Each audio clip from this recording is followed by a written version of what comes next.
Dr. David Adler, Australian Jewish Association. You've got a great article, front cover in The Spectator Australia this week, of which I'm the editor. You basically are saying, is Labor policy, so there's the cover, never again, you're challenging the Labor Party to cut that sign out, cut that yellow star out and wear it to show support for Jews. When are we going to see that from the Labor Party? You asked the question, is Labor policy complicit with Hamas? What do you mean? Rowan, firstly, whoever designed that cover is a genius. It didn't come from me.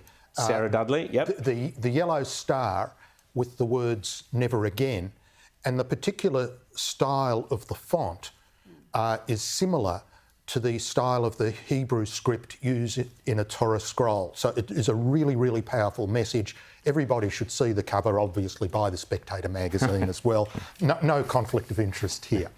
But what we're saying about the Labor policy is that it has actually become not only just very hostile to Israel, it's become Hamas friendly.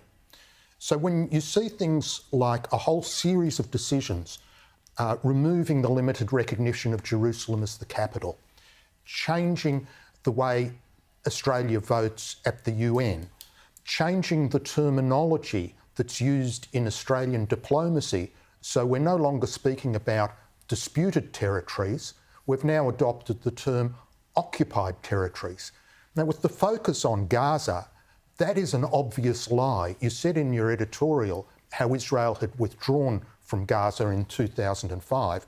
There is not a single Jew resident in Gaza. This would have to be the world's only occupation with no occupation. It's a bit like that old Clayton's drink, the drink you have when you're not having a drink. And then it goes on to something directly harmful. The Labor Party in the budget doubled the foreign aid to Palestinian territories from 35 to 70 million. And even since the 7th of October, when that horrific Hamas terrorism occurred, there have been further announcements of $10 plus $15 million in additional aid. Now, I understand, however well-intentioned that someone might be and want to help disadvantaged people. It's very naive. 100% of the distribution in Gaza is controlled by Hamas. If Australian aid turns up in whatever form, food, water, medicines, however it's delivered, if Hamas wants to take it for the purpose of replenishing its stock in the tunnels for its jihadists, it is taken. Australia... We have no say in where that money ends up. Exactly. So, a number of things. The local effect, you've also touched on, by changing Australia's official position, it is legitimising the hatred of Israel in Australia and pouring petrol on the flame of anti-Semitism. So we are very disappointed, and we're calling on the Labor government, if you don't want to stand actively with the traditional ally, Israel, at least stop the things that are doing harm. Stop sending money over there, resources over there, which are grabbed by Hamas. You also mentioned, of course, Penny Wong, poster child of Quds Network, Quds News Network, I believe they're called. Correct. Who applauded her decision. I think we've got a photo of that. There she is. That's the Quds News Network, Hamas-affiliated or supported outfits, praising Penny Wong's decisions there as Foreign Minister, correct? Absolutely correct. And I think this is the first time an Australian minister has been put on the poster of Hamas.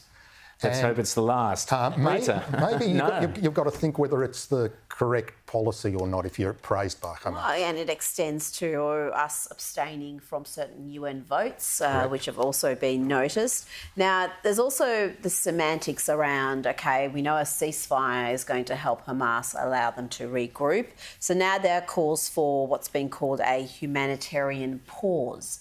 Now, I don't know how that differs from a ceasefire, but what's your response to that? What's your response to people who say, why can't we have a pause just so the innocent civilians can get some assistance or perhaps remove themselves from the line of fire? The Israeli Prime Minister Bibi Netanyahu was asked a very similar question at a press conference by a Channel 7 journalist, an Australian journalist. And he said that sort of proposal really has to be sent to Hamas. We recognise a safe zone in southeast Gaza. We want the civilians to gather there. Hamas is blocking them. Now, I saw in the last 24 hours a video of civilians who were trying to go to safety. They were killed by Hamas gunmen and their bodies are on the road. Hamas control still the bulk of what happens to the civilians. Every casualty is the responsibility of Hamas. The lack of humanitarian aid is the responsibility of Hamas. They have been given the world's greatest foreign aid per capita, and they've used it for tunnels and weapons, etc. Israel left a thriving greenhouse-based agricultural industry. There are videos of them digging up It was a market garden. Gaza was a market garden. To turn it into rockets. So, unfortunately, whether you call it ceasefire, humanitarian pause, it would be like when the US went after Al-Qaeda following 9/11, creating a humanitarian pause. The only thing that would happen is that Al-Qaeda would have regrouped.